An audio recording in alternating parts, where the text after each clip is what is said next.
This looks like mostly renovated homes with a couple of new construction. I feel like this one looks like a new construction. Sachi, what was your thinking there? Going forward, I want to purchase only new construction. And that was the only one. So for the 1031 exchange, I only had a certain amount of time to identify properties, and it was a little bit harder, put a little pressure on me. I think I spoke to Brandon at the time, able to throw one in there for me. And it was actually under construction, I believe. They were able to finish it. But going forward with number 9 and number 10, I do want them to be new construction. I think it's more beneficial in the long run. Let's talk about that. Why do you think that is?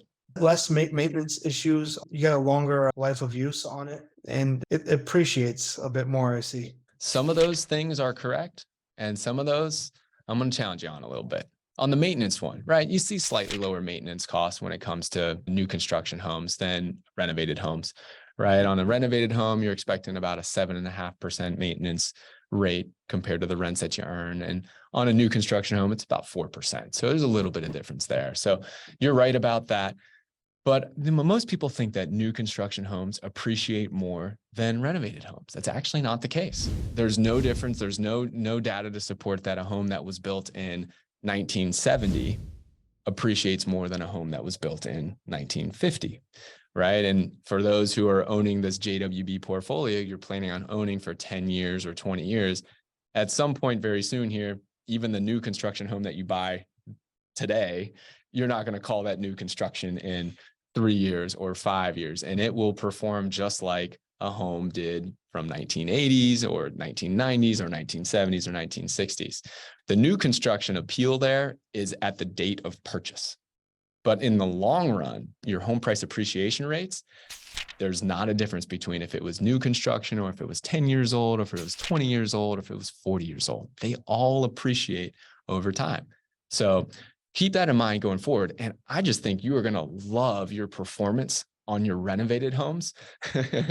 And so I love new construction and I love renovated properties. And that's what I would advise you to do the same. You absolutely nailed it when it came to the team and the market and the property, whether it's new construction or a renovation. It's like a widget, man. It's like a widget. It really is. And I think to the eyes, people look at new construction and say that's a better asset because, listen, that makes sense, right? It's a prettier home. It's brand new.